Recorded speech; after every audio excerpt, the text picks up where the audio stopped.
So I'm going to talk about turtle control, staying on top. Well, we're going to try to we're going to do back takes from the turtle, and the idea is that we're going to use wrestling concepts, and I'll be more specific when we get to it. I think the main thing for myself, for my personal development, I've done jiu-jitsu for like 22 years, and like the last year and a half, I've done wrestling throughout those 22 years at one point or another, more or less. The last like a year and a half, I've mainly done wrestling, but I also feel like my jiu-jitsu got a lot better, and especially in top positions. Well, not only in top positions, but I noticed that I'm doing a lot of things differently than I did before, and I think there are a lot of wrestling influenced, and when I broke it down, that's what I want to show you today. And Sten will be my uka today. So first of all, like the guys in like a traditional turtle position. So the first thing that I'm going to tell you is that it's actually a very general concept.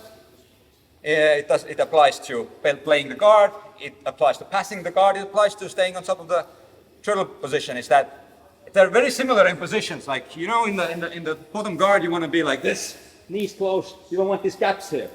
So because if there's gaps, there's grips. There's the guy is going to come through the gaps, and you're going to be flattened. Okay? You want to be like this here, and the grilled chicken stuff. So now, so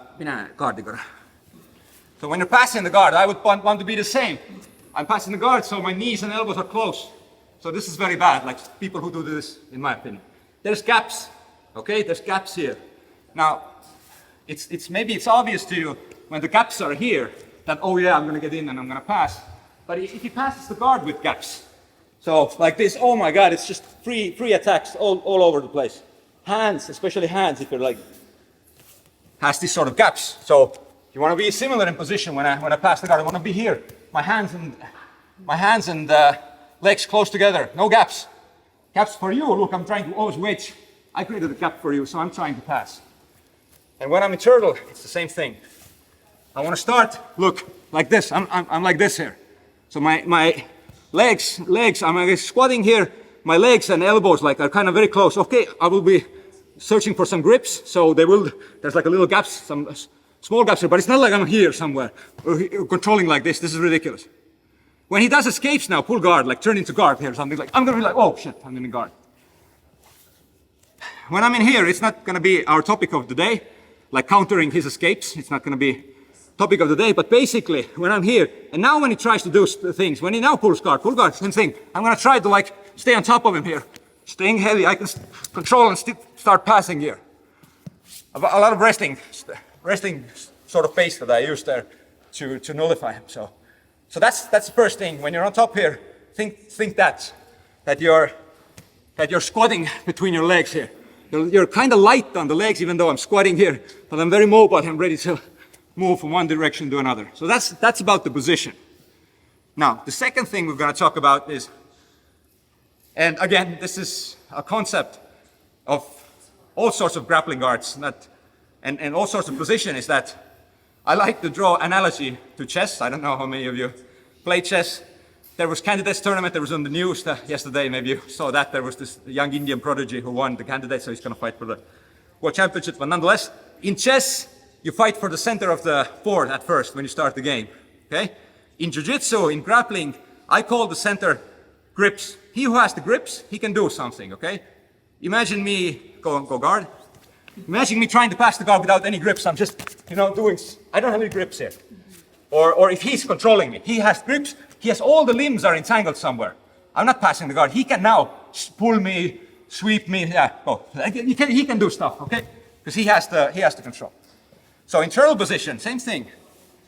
I want some sort of grips to control him. Now, a lot of you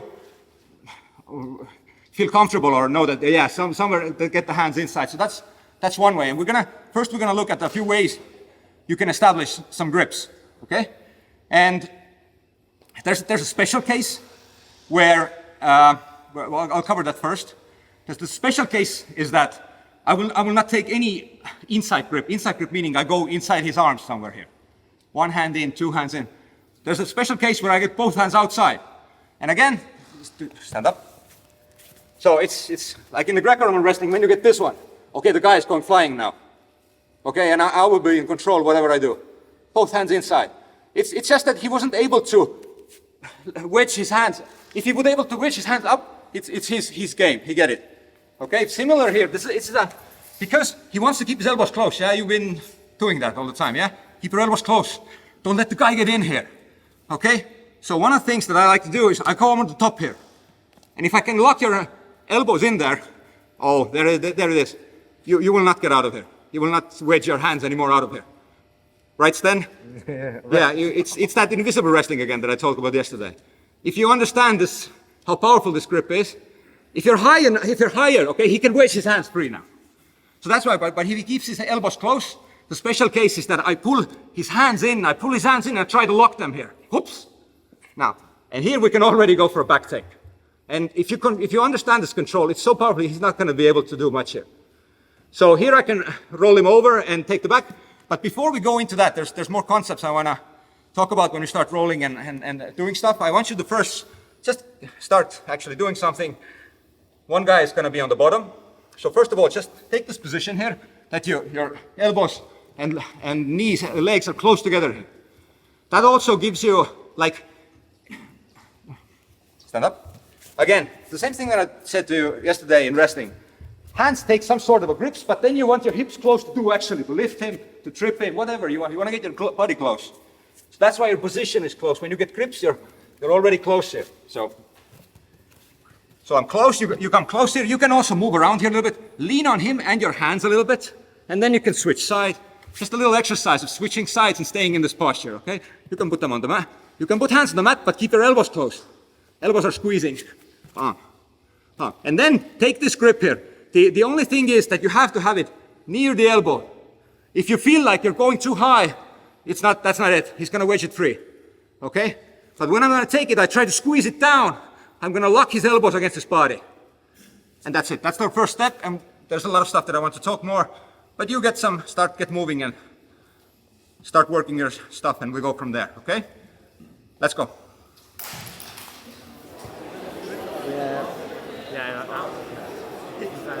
Yeah, you know what? Have you noticed his hands? He actually went like this. Very, very good. Yeah, you get your first tries and you felt already something was like, you didn't quite get it. And the most thing that I saw people do, and a few of you asked me already, regarding the grip, okay? That's how many of you were here yesterday in my class? Very nice, okay? You know, I talked about that welding thing, yeah? We're like, and we have to be welded, okay? So I want the grip to be like, ideally, like this is his body, like, I don't know, like, this is like the circumference, yeah? I want it to be like this. So I'm gonna try to get so much squeeze into my hands, get my hands so tight that it's like, this is like, it's so locked that it's a very strong grip. So when you're here, now, if you grab your, just fingers here, okay, there's a lot of like, you can see, there's a lot of like, it's loose. Like I might grip my fingers first if I get it. If you grip your fingers, you can start squeezing the elbows, but it's not the end grip, because there's a lot of like space here, like in these areas. There's a lot of space, it's not very tight. So I'm gonna lean against him. Now I'm gonna push my hands deeper, keeping my elbows to push my hands deeper and try to lock my hands together. Now this is good. Now I feel like we're welded now. Now we're welded. Now, I mean, this is what wrestlers do. Like they want to go here, like they're a unit here, like one unit. Well, welded together, just go on a roll. Okay, we're not gonna do rolls like that. I will talk about it later. But that's what you wanna do, okay? This is what I like a spider fingers, yeah? And as close, like if there's a big guy and you have short arms, maybe this one will be enough. You'll feel like it's very tight. But in general, I would go like deeper, like if you start with the fingers, this might be enough, just grabbing your palms like a palm grip, or you might go over the wrist like in forearms. Like in this case, I would like to get my forearms. I feel like that's the most powerful I can get here. This is the tightest I get to squeeze in. Okay, get a tight grip, go again. You can get deeper in there. Yes, you can. A little bit of positioning, moving around. Some of you were very good. As much as I saw, you had a tight grip, and a few of you were like, I mean, I can't do it. I can't reach now. Yeah, I mean, if I have like shorter arms and a big dude, I'm not going to get it in. So then I have to go for alternative grips. I have to go for the inside grips, okay? So you're not going to get, as I said, this is a special case. Special case when we don't take any inside grips. We go full outside here, okay? Again, it's a special case. If you can, you can. And in general, if you have your own size partner, in general, it's not absolute, but you should be able to get it. Or it's an option to get it, but it's not like mandatory. If you can't, you can't. There are situations where, I don't know, absolute, you're in absolute division and you're 65 and he's 165. You know, you're not going to take double grips here and roll him over. But you can do other things. You can try to go for inside grips and go from there, okay? So just so you know, again, special case, since we're here and we need to establish a grip to be able to do anything. So this was a special case. When we're here, he keeps his elbows close, okay? He keeps his elbows close, and if I can, I will lock them there.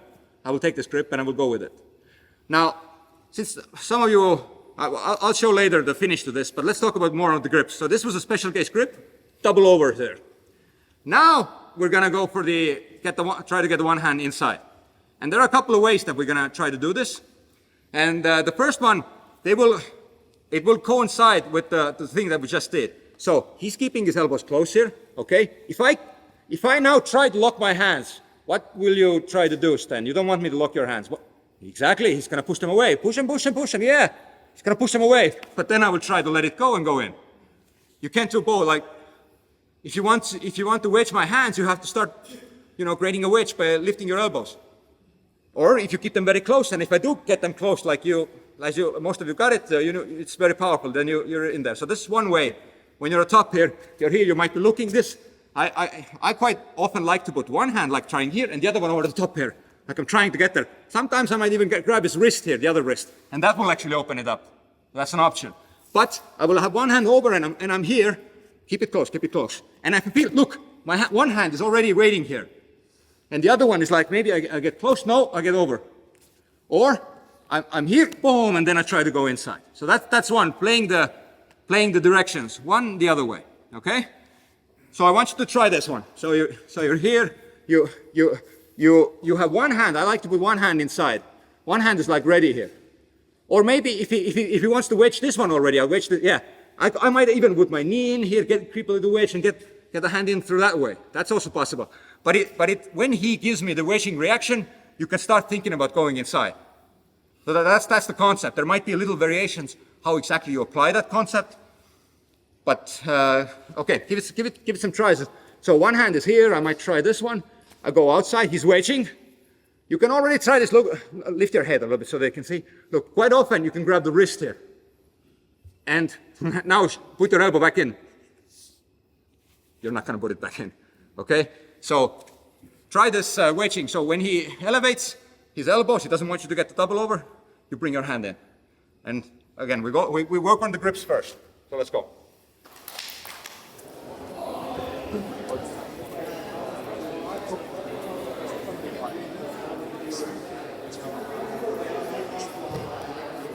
I generally teach like we do something and we just keep adding stuff to it, so you'll be able to get a lot of repetitions. So one thing I notice many of you are still doing, I'll just remind you this. I mean, I guess it's a choice, but really, I would like to be, generally my legs are like one leg on one side of him and the other one, like he's between my legs. This is what I'd like to be. How I move here, on this side, here, bam, always like he's between my legs. So some of you were over like here. Now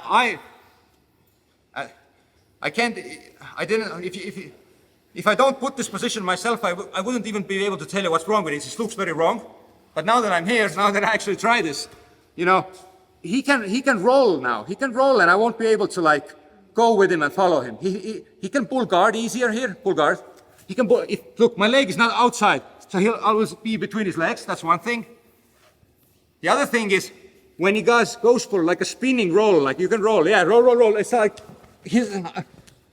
I'm on one side, he's on the other, so that's good for him. I'm not like around him.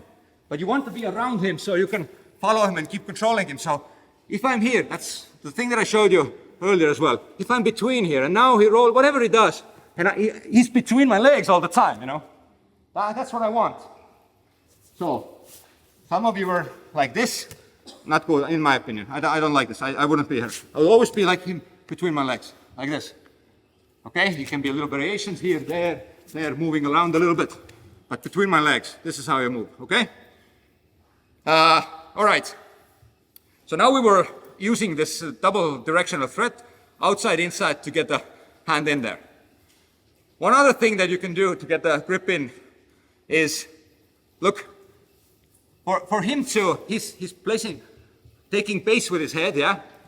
He has this nice base here, flat head to the mat, so he can, you know, have a support. What we can do is make it very awkward for him. Okay? So when I'm in, again, you wouldn't be able to do the second now move that I'm going to show you from this position. You wouldn't be able to do it. You have to be in between your legs here.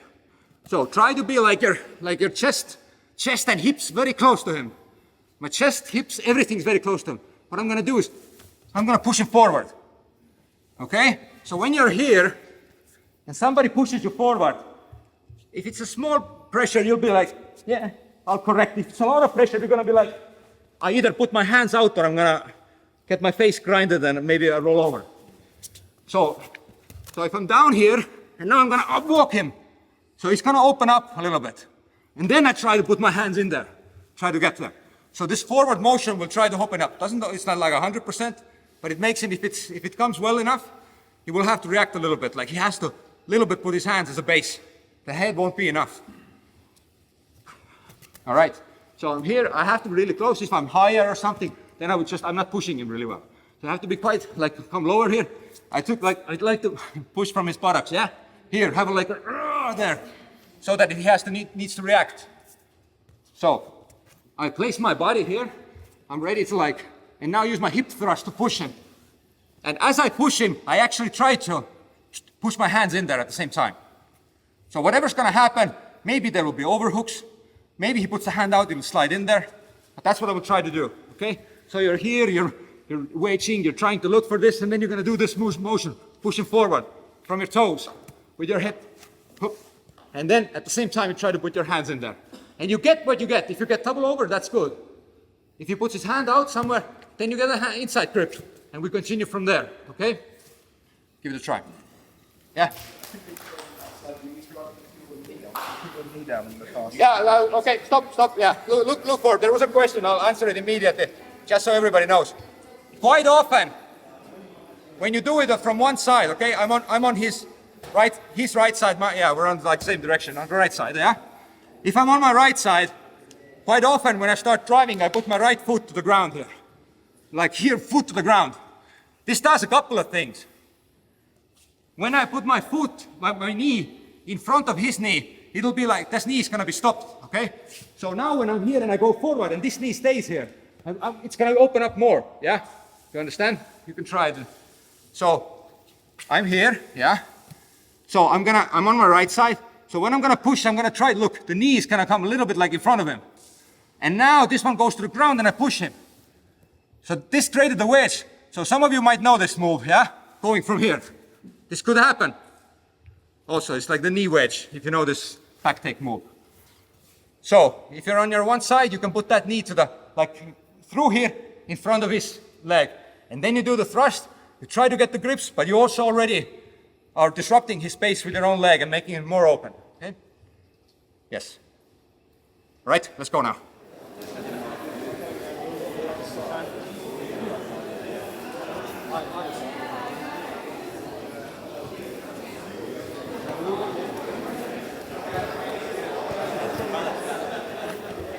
So, two things, couple of details.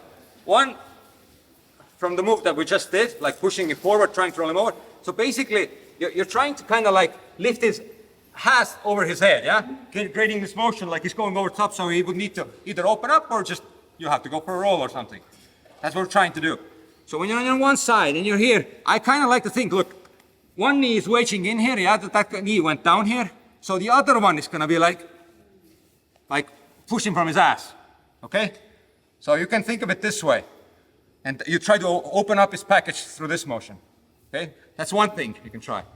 Another thing that I saw a few people do and ask me as well, like he's very low, he's like ultra low here. Very like, you feel like, oh my God, it's like nothing. Like he's like a you know, sticker on the mat, you know, you're not gonna lift him off here. So, now, some people, in Jiu-Jitsu, some people think that doing like pushing the heads or something is a bit nasty or something. I don't know. It's if in wrestling, just go in the flat on your stomach, like wrestlers. You know, they don't want to get rolled over. They'll put their hands out. You know, they don't want to get rolled over. This they do all the time here. They turn the heads. They try to manipulate the head. It's like normal. It's grappling. So here, look, you've turtled yourself. You're like, oh, you're a unit here. You're impenetrable fortress. But your head is here. Okay? So I start weighting the head, like, I start weighting the head. Now, I'm not a fan of Jiu-Jitsu over-under, this position. I'm not a fan of it. I think it's very little control, you know. When Marcelo Garcia, maybe some of you, I don't know when you started Jiu-Jitsu, maybe I have never heard of him.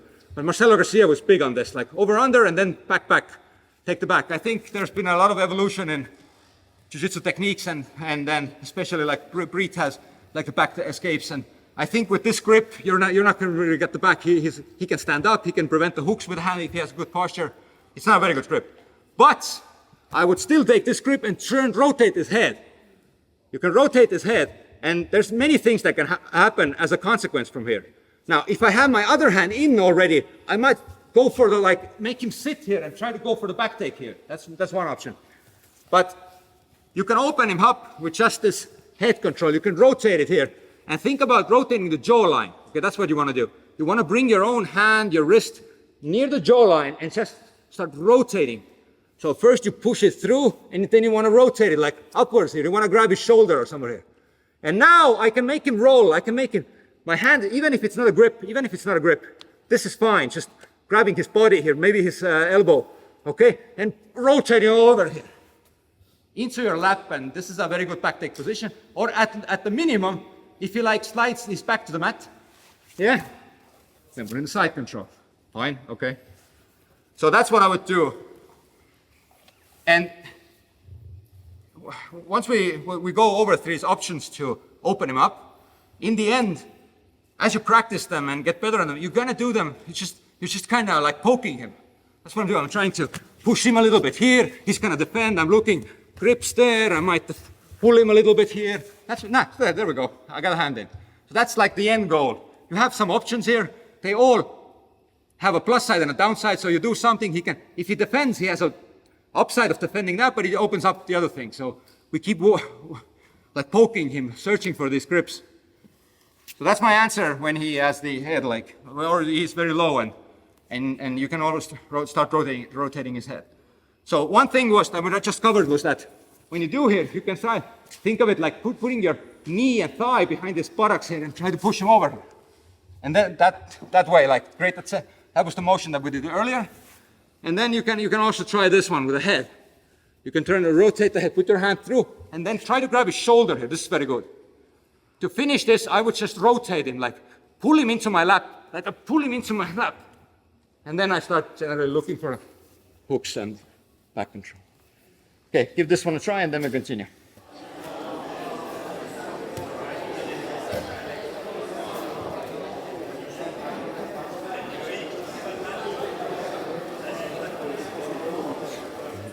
One thing that this is like invisible wrestling again, yes? You don't catch it with the eye.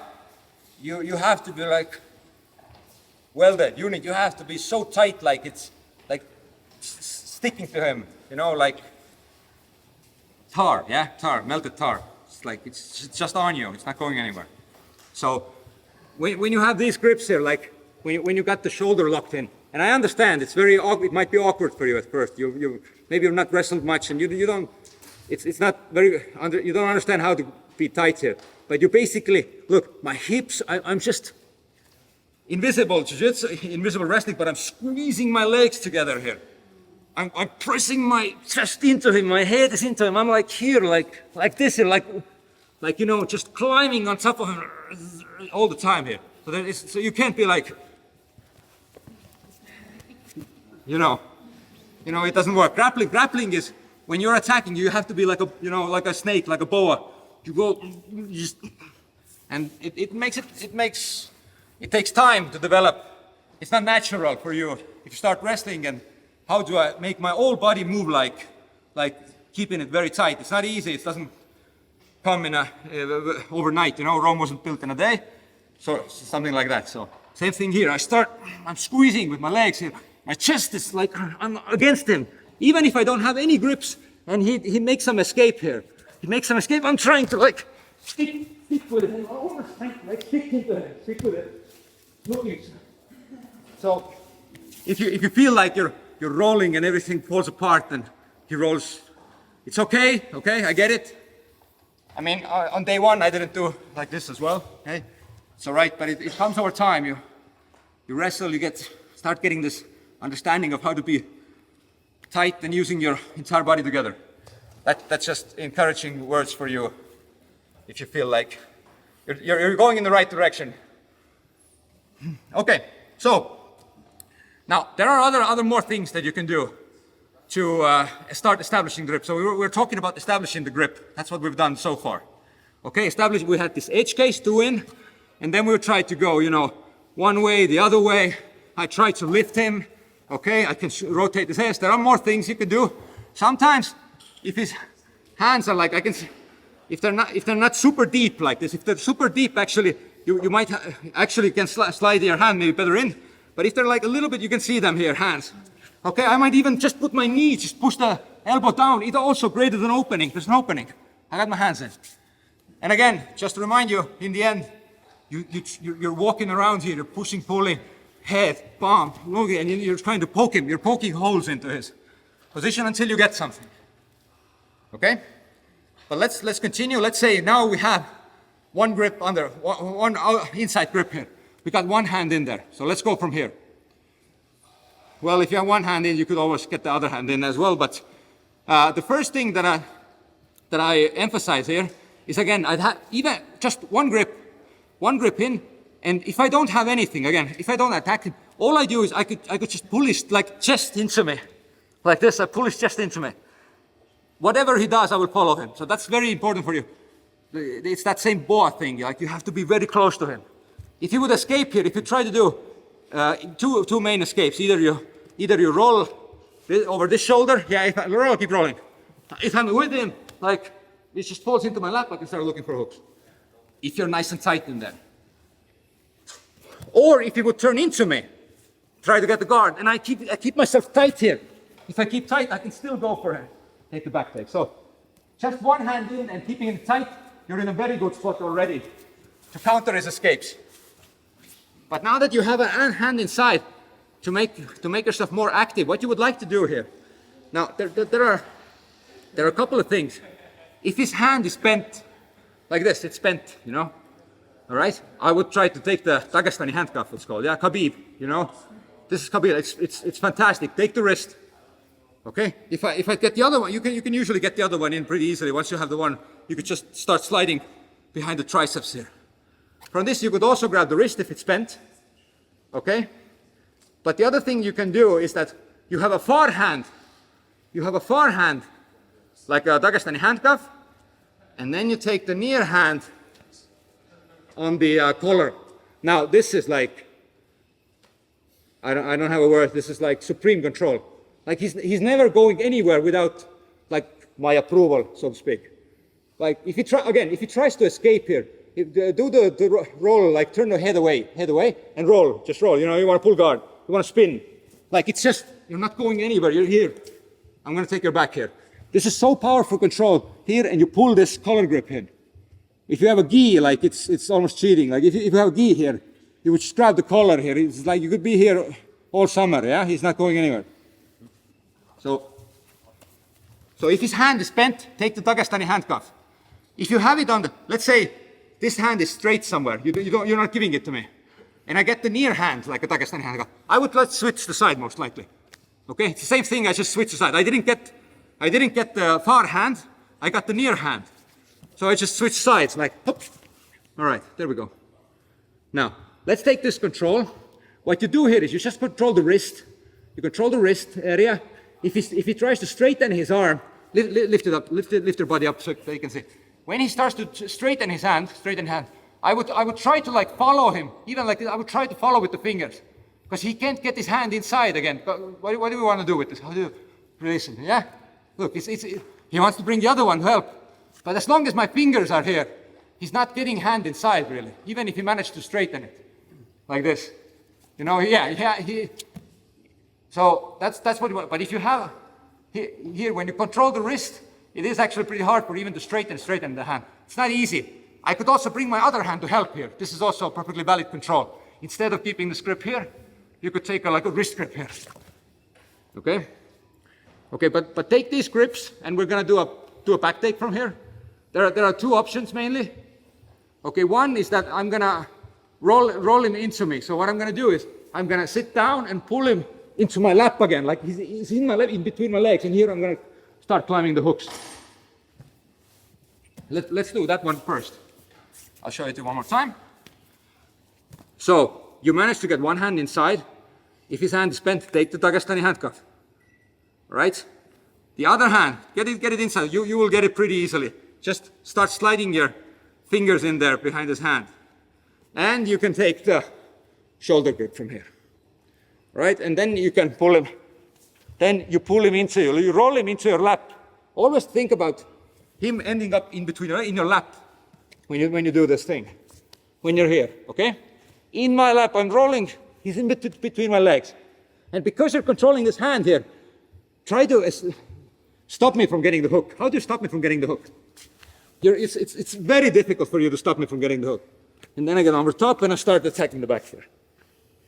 Okay, give it a try. Let's see how it goes.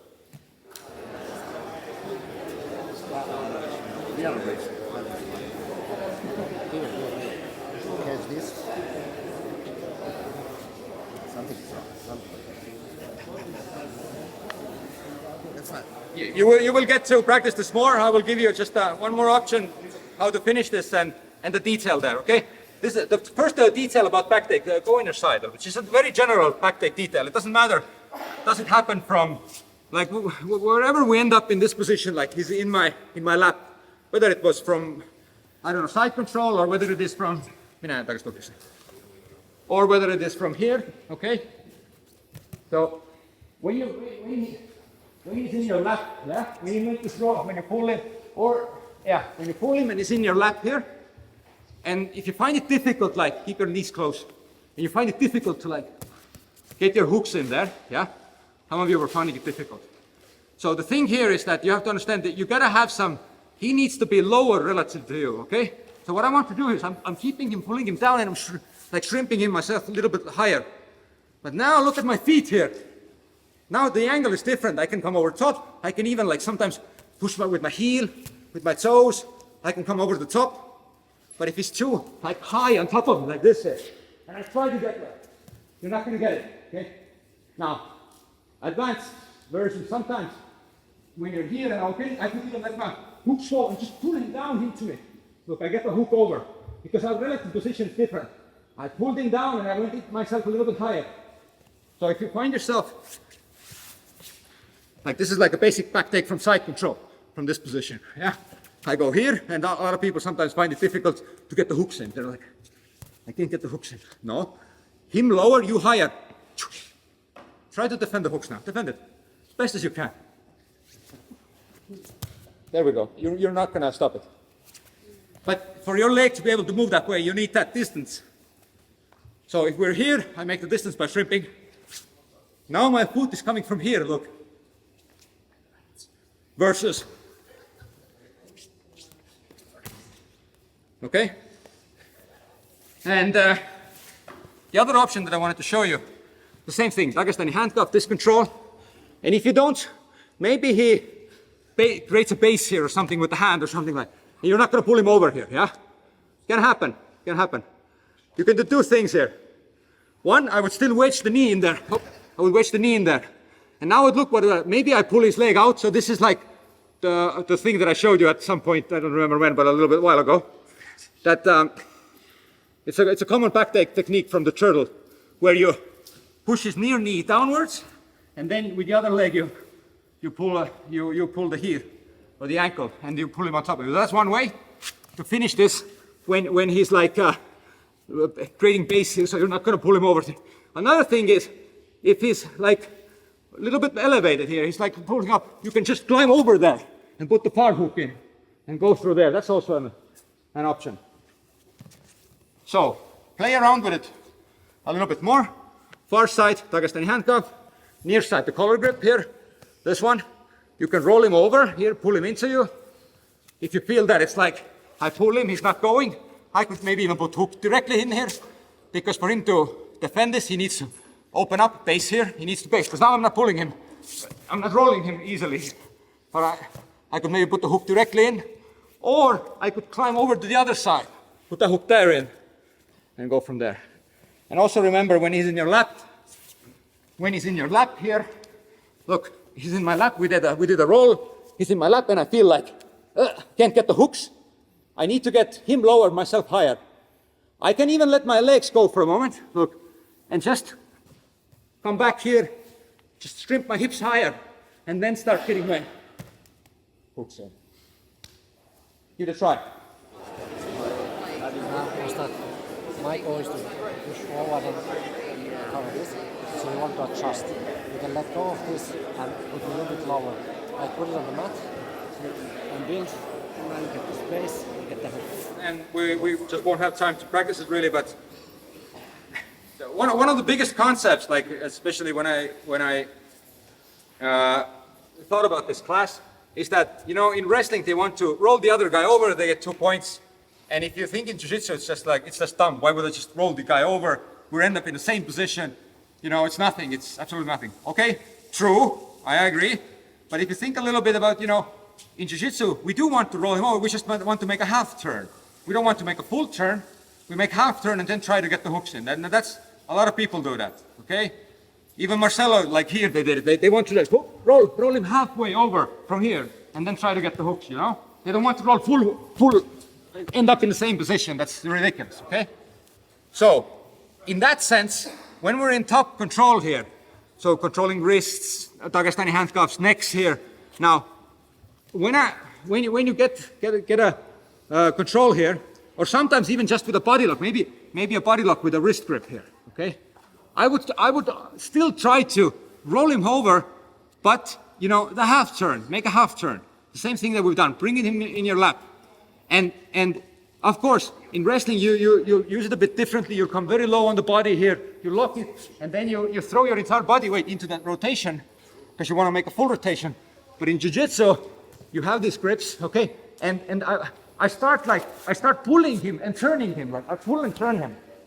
I apply sort of similar pressure, but with the intention of not rolling him fully over, just make a half turn. So that's again, it's like this invisible wrestling here. So when we're in these positions, sometimes I just grab the body here and I'm like trying to roll him, look, but just a half turn. I didn't throw my entire body, I didn't like try to make a full rotation with him, but I starting similar pressure, like trying to rotate him. And the thing is, if he goes for it, like if he goes with me, he doesn't defend it, he goes for a roll, you know, it's jiu-jitsu, sure, make your rolls. We end up in that half turn and I'm able to get the hooks in. But if he doesn't want to get rolled over, what would you do? You don't want to get rolled over, Sten. There we go, there we go. You have to put the hand out, just like wrestlers do. You know, you're not going to roll me over. But in jiu-jitsu, what happens when the guy is open? Hooks. So when we're here, and I'm like, there we go. Okay? So it's a concept. I hope this 2 minutes you got it. Yeah? We won't have time to practice this, but a lot of times when I'm in turtle control, I'm here and I get my grips in and I'm like trying to roll him a little bit. If he rolls, if he falls over, yeah, okay, fine.